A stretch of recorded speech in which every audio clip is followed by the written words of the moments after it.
Hello and welcome to my latest video. Now, I'm a big SEGA fan, so it was pretty devastating when they left the hardware market, but you couldn't keep them down and they survived as a software developer. Immediately after the Dreamcast, they started putting games on their competitors' consoles in the same generation, and we ended up with several exclusives and multi-platforms across the PS2, Xbox, and, more importantly for this particular video, the GameCube. Why more importantly, you say? Well, I'm sure you read the title, so you know that we are going to be looking at SEGA games that released for the GameCube, specifically 5 in this instance. Strap yourselves in, and let's see how the humble cube handled those SEGA blue skies.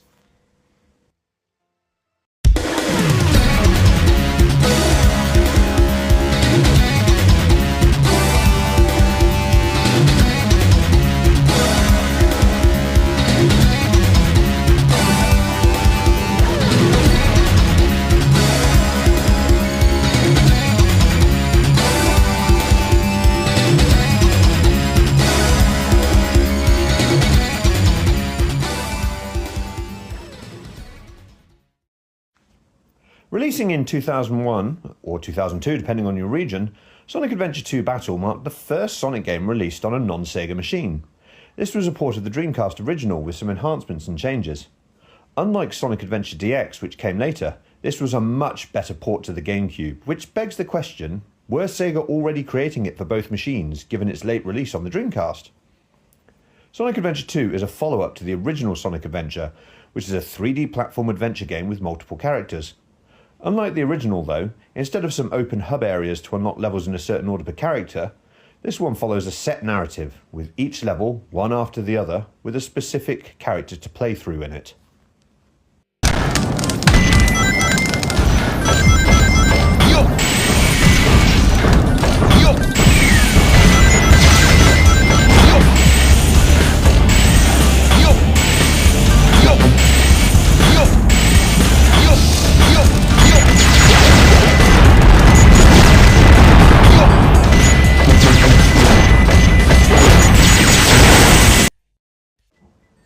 Unlike Sonic Adventure though, it had 2 separate playthroughs as both the hero side and the dark side, which in true Sonic fashion culminates in a joint set of levels at the end and a final showdown. As for characters, gone are the cumbersome Big the Cat with his awkward fishing, and in are 2 new characters, Shadow and Rouge.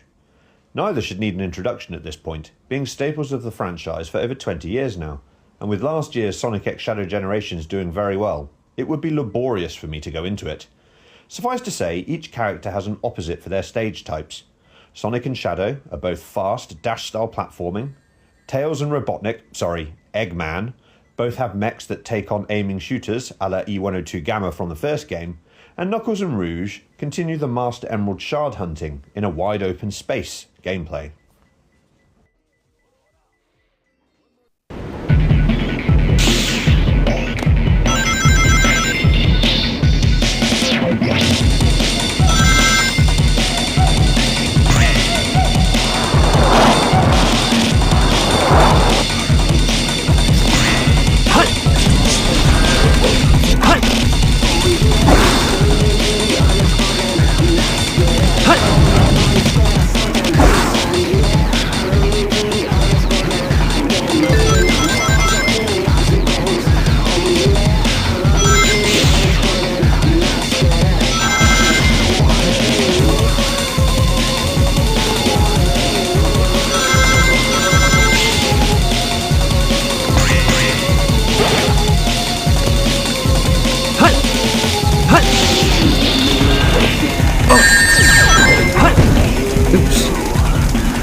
The music is fantastic and varied, with rock, hip-hop, trance and heavy metal all on display. The game does suffer the same issues as the Dreamcast original, with the sound dubbing for voices being drowned out by the sound effects and music, but subtitles can alleviate this. The narrative is good, expanding Sonic's world even more, and there's a handy ranking system for each stage with multiple objectives to complete in each one when you return to them. There's also 2-player, with you rail grinding, racing, or, well, battling. Sonic Adventure 2 Battle's additions are more on the Chow side of things, which is a side game utilising the animals you rescue, to raise little Chow creatures, with Game Boy Advance connection taking the place of the Dreamcast VMU. There are some graphical changes also, with more detail for the mechs, but also shadows removed, so it is a mixed bag. All round, this is a strong title and a worthy launch game for the Nintendo GameCube. The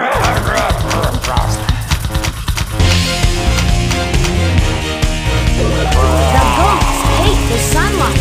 There must be a way to get some sunlight in here.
You'll have to forgive the dreadful gameplay here. I suck at football games, and I like them even less.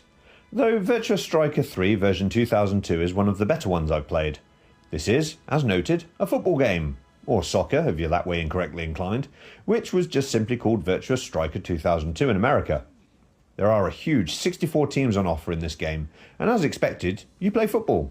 Well, that's the main crux of it. There's more to it than that, of course. There are quick match options on the menu to just get on and play some football, and with over 1,000 players, 13 stadiums, and the aforementioned 64 teams, you have plenty to be getting on with.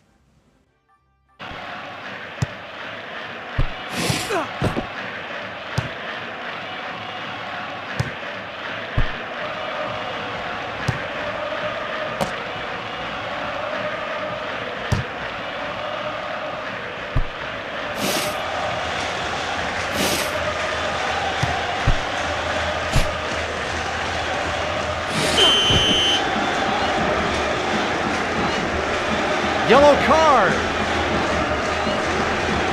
Free kick.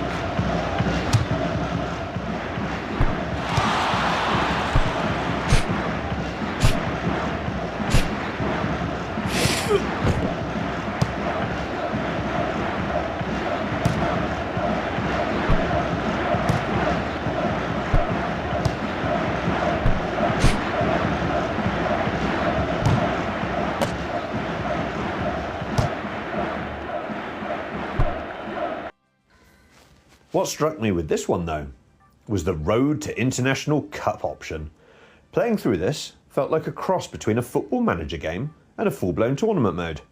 You can pick your manager name and team and set training schedules to improve your players, fly to other countries to perform exhibition matches, and of course go through some full-blown tournaments as you work your way up to being the best of the best. Whilst I found the menu names and some of the minutiae a bit tetchy and incoherent to what it actually does at times, this to me was the game at its best, as it wasn't all about just playing the matches. And with advisors and other characters talking to you, it felt a lot more involved than just simply running a tournament on FIFA, or Ultimate Kick the Pig's Bladder into the Net, or whatever they call it these days.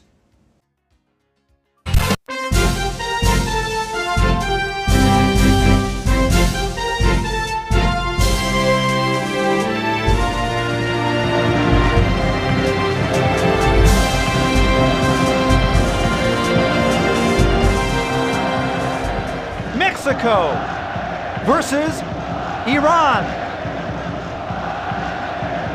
Kickoff.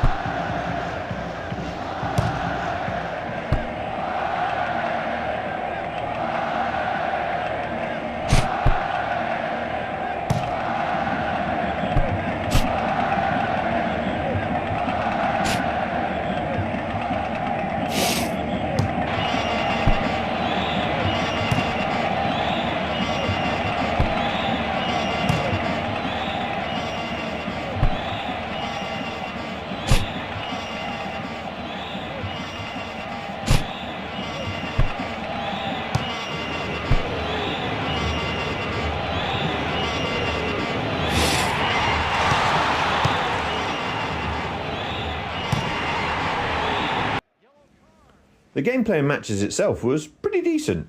Players can shoot, pass, tackle, jump, swipe the ball, or generally just meander about in typical early 2000s character model fashion. Despite my ineptitude at this type of game, I was able to get a lot of shots on target and even scored an actual goal at some point.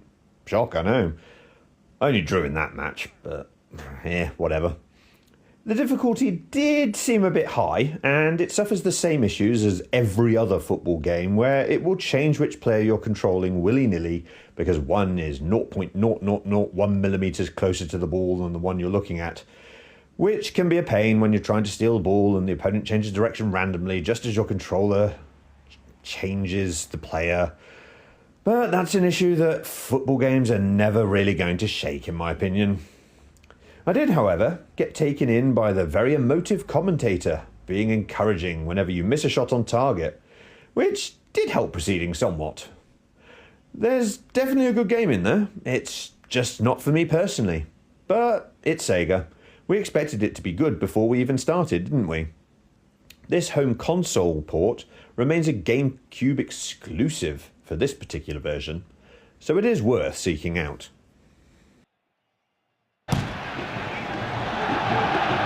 Throw in.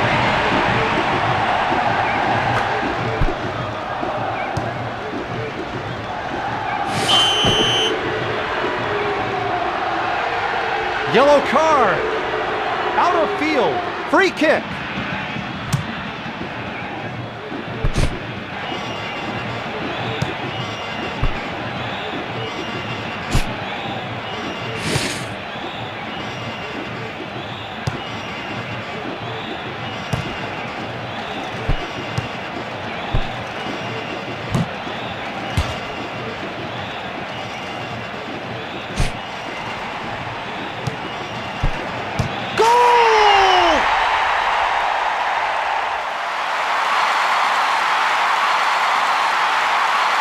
Today's best goal. Rainbow. Fantastic. Wonderful goal.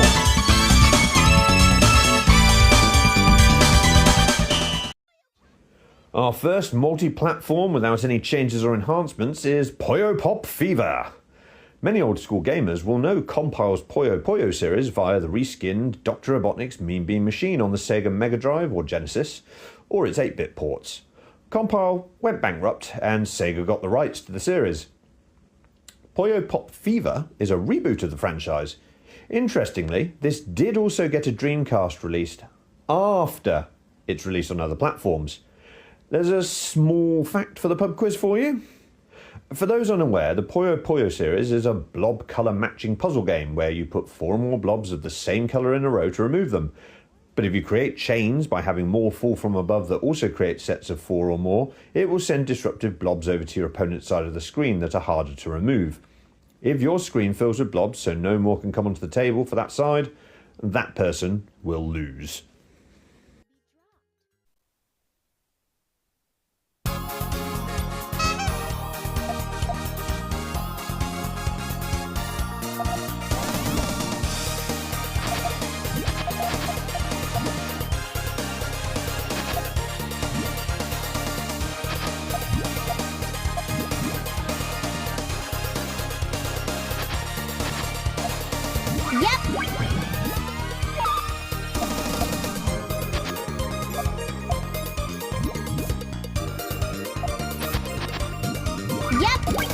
Blizzard!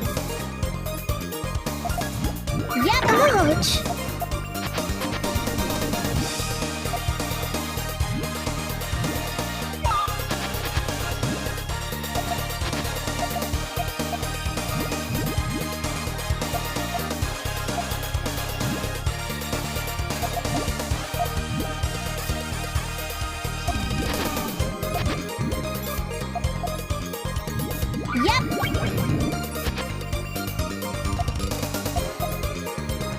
Yep!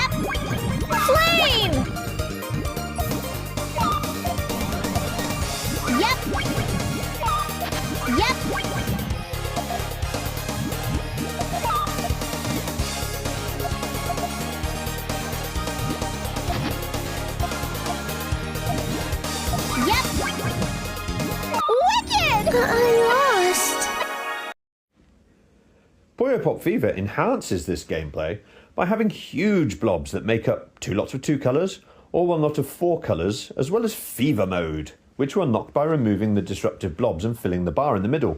You're then given a small time limit to do a tiny puzzle of blobs, which you repeat until you've timed out, which can cause severe disruption to your opponent. It's all very frantic, very colourful, and utterly balmy.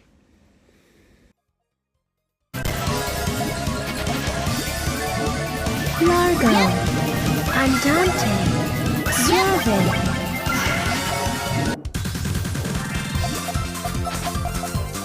Yep. Fiddlesticks. Yep. Fiddlesticks. Yep. Go. Fling. You betcha. Goody, goody. Yep.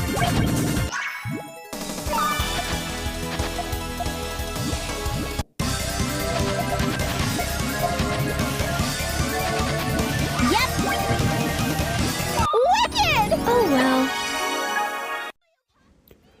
The plot is, however, nothing to rave about, with you attending a magic school and facing other students as new character Amity.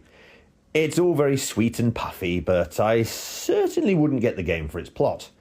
Its feverishly addictive gameplay, however, with zooming in camera during chains, excited shouts, hearing your opponent groan when they get hit by a load of irksome blocks, and all whilst carefully but swiftly stacking those coloured blobs like your life depends on it.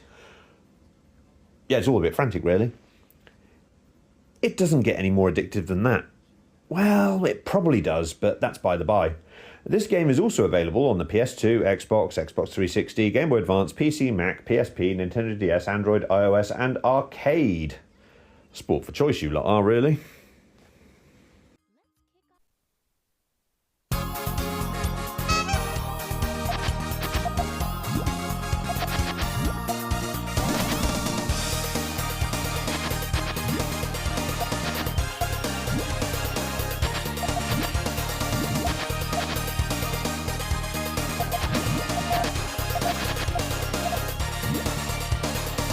Here we go. Vento.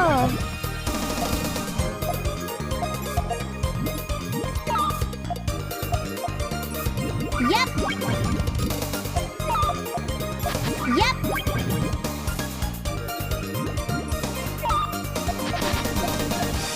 Yep. Here we go. Vento.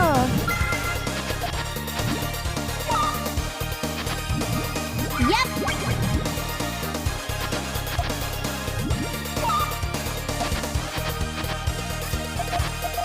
Here we go. Vento. Here we Good go. one. Yep. Flame. Our penultimate title is another multi-platform and a compilation as well, with Sonic Gems Collection, which released on the PS2 as well, albeit North America didn't get that one, only PAL and Japanese gamers. This one was more of a curio collection than the prior Sonic Mega Collection, with 3 main attractions and a host of 8-bit games included also. As a compilation, its emulation efforts are decent enough, and it has a plethora of art and other content to chew your way through.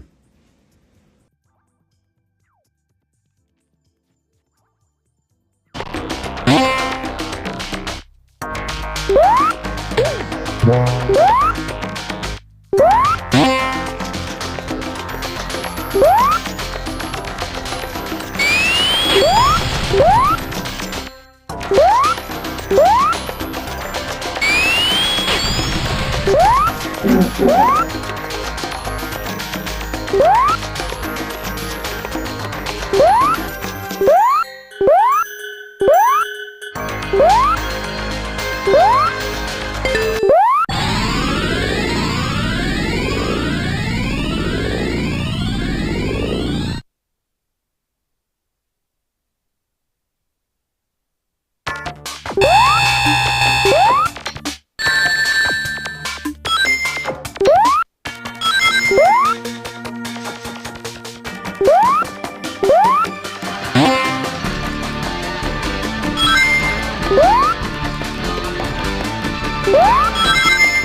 It's not all sunshine and roses though. Sonic CD is one of the main games included, a 16-bit game from the amazing MegaCD, which has all the classic Sonic 2D side-scrolling hallmarks, with a time travel mechanic included. I did a video on Sonic CD quite a while back. I'll link that one in the description for anyone interested. However, for those of us that prefer the superior Japanese and European MegaCD music for Sonic CD, you're going to be disappointed here with the Western editions only having the US soundtrack. Which is fine, it's not bad, it's just not as good in my opinion. The game itself is fully intact, but a choice of both soundtracks would have been nice here, and the game has been re-released a few times since this, making it a bit of a moot inclusion nowadays when better options exist.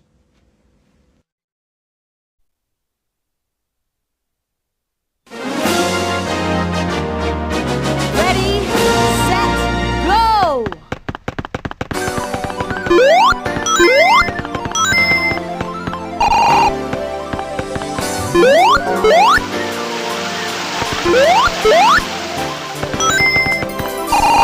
Can you see the sun shining on me? It makes me feel so free, so alive. It makes me want to survive. And the sky, it makes me feel so high. The bad times pass me by, 'cause today it's gonna be a brighter day. Can you feel the sunshine? Does it brighten your day? Don't you feel Much more importantly than Sonic CD was the inclusion of Sonic R, which only had a Saturn and PC port prior to this. This is based on the PC port, which was great for its addition of being able to choose the weather in the options. If you're struggling with all the water, turn on the snow setting to ice it all up. Fancy big blobs of rain? Game's got you covered. The game itself is an exploration-based racing game with you needing to find emeralds, coins, and yet still beat the other racers, meaning you will spend several attempts learning where everything is, then doing the race proper to collect as much as you can and finish. There are hidden races you need to beat, and the soundtrack by Richard Zuck is utterly legendary with the fantastic TJ Davies on vocal duties. Contrary to Sonic CD US, this is a soundtrack you will stop and listen to repeatedly.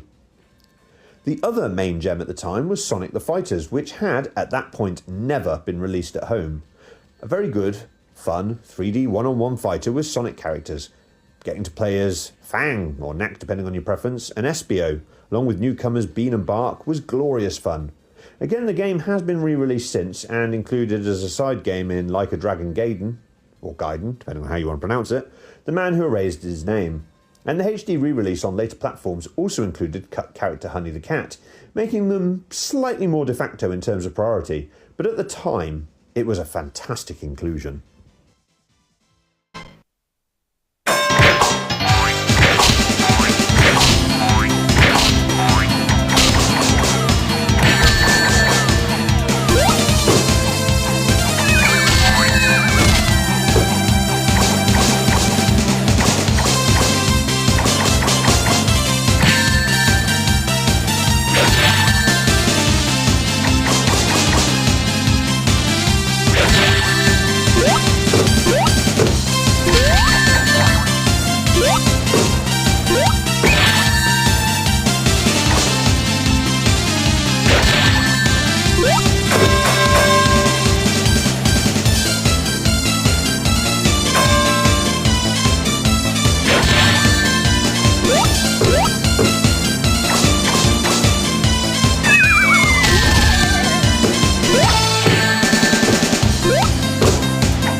Finally, there are 6 Game Gear Sonic games here, along with Vector Man 1 and 2. Importers may wish to get the Japanese version, as this included Bonanza Bros and all 3 Bare Knuckle games also, which, as we all know, are Streets of Rage over here. The Game Gear games included are Sonic 2, Sonic Spinball, Sonic Triple Trouble, Sonic Drift 2, Tails Sky Patrol and Tails Adventure. The other 6 Game Gear games were on the earlier Sonic Mega Collection, so having both gives you all 12. All round, this was a great collection at the time.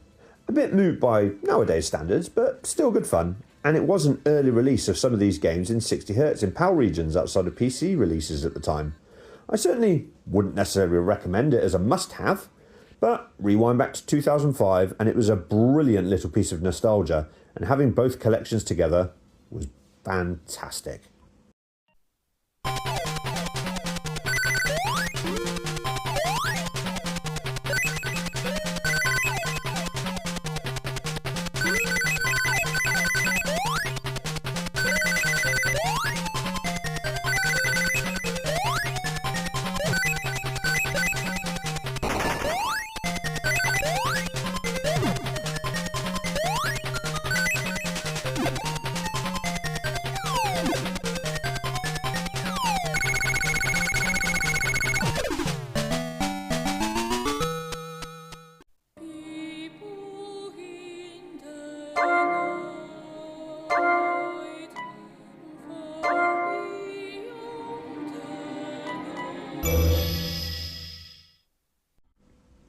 Our final game for this first video of the series is one that remains a GameCube exclusive to this day, as of February 2025, and is the pièce de résistance out of all 5 of these, in my opinion, as such a unique game. We are, of course, looking at Phantasy Star Online Episode 3 Card Revolution. Releasing in 2003 in Japan and 2004 in NTSCU and PAL regions, a year or so after PSO Episode 1 and 2, which I'll come into in a later video, this game reused many of the assets from Phantasy Star Online, but is set many years later after Ragul has finally been colonised proper by Pioneer 2. However, another evil is lurking with the discovery of the Germ. Yep, that's what they went with. Which the science bods found a way to develop card technology. CARD is an acronym to store items and weapons and equipment in cards for later use. For anyone interested, CARD stands for Compressed Alternate Reality Data.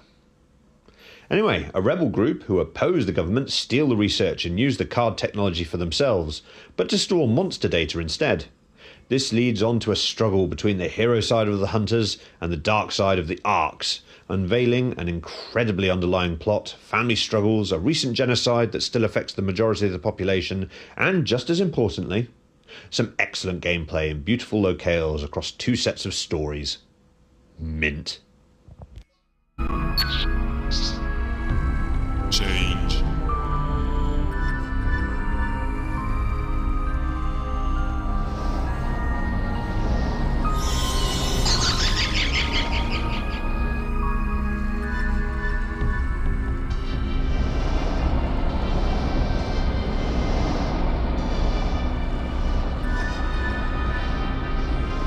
Defense.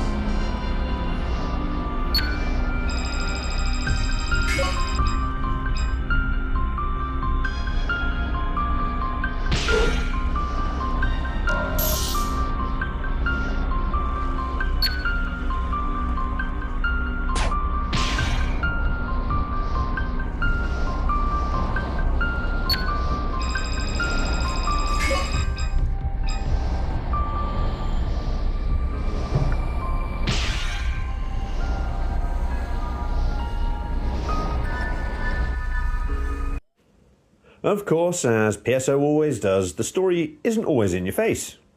The main crux of it is very much there, and you will always plod through it, but the side interactions amongst NPCs and the main characters that you have to find yourself lead to all these other plot threads, all tying together into a big culmination against a boss at the end of each story, and the second playthrough is the other side, ending with an additional end boss on top of that. Alongside all this is a gorgeous soundtrack in the PSO style with, and I'm going to admit I stole this analogy from a random blog I came across decades ago, but it summed it up perfectly as the bastard child of techno and orchestra. Very apt. In fact, it's so amazing, I have the audio CD box on the shelf.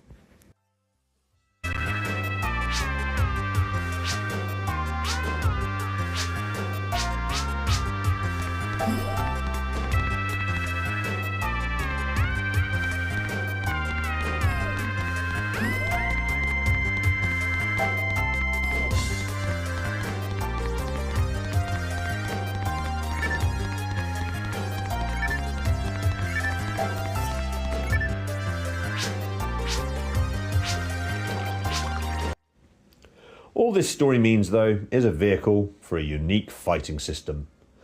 You've got a main hub area, which is small and compact, where you can sort out your deck, launch sorties to fight other people, whether online or offline. And you also have the stages themselves, which are self-contained and quite varied, taking place across the entire planet of Ragol, and now encompass cityscapes post-colonisation. Yes, as noted before, this takes place long after Episode 1 and 2 and the later release Episode 4, with an online downloadable side quest from Episode 2 tying into the story, with young teen versions of 2 or 3 of the cast members from Episode 3 taking centre stage. When you battle, effectively your NPC goes into each fight with your deck, and the usual shuffling and drawing take place.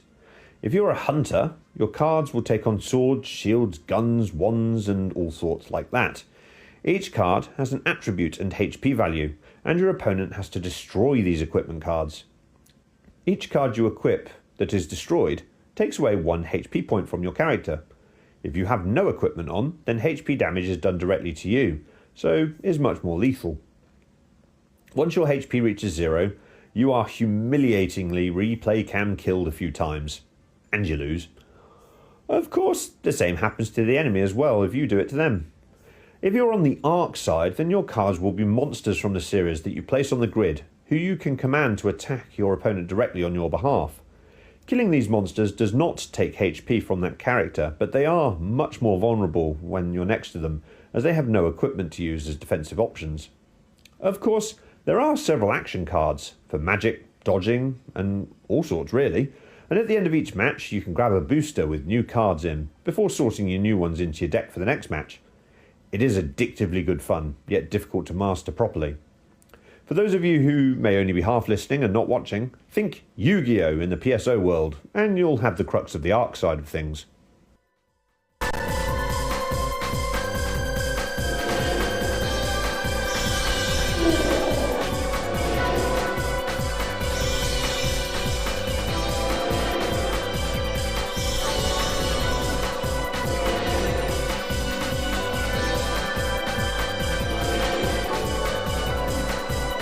Change dice.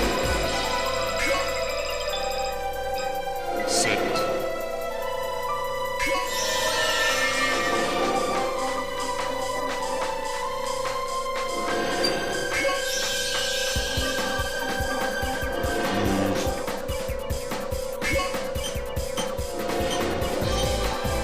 Action. Draw. Yes, Phantasy Star Online Episode 3 Card Revolution is an absolute joy to play. And given its price, lack of re-release on any other platform, and the fact it's 20 years old, is absolutely worth hunting down for your collection. The online is no longer officially supported, though I'm sure fan servers will exist that you can track down, but the single player offline element is more than worth the price of entry, being a full-blown game in its own right. I still think the hack and slash equipment hunting nature of PSO Episode 1, 2 and 4 is more my wheelhouse, but Episode 3 is an absolute banger of a game. Go find a copy now.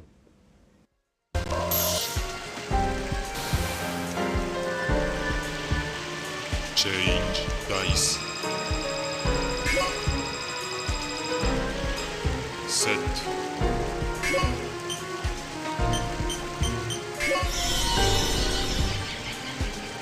Move.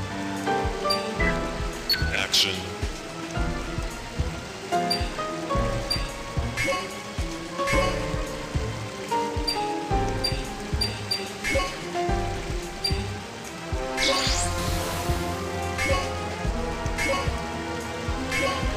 Defense.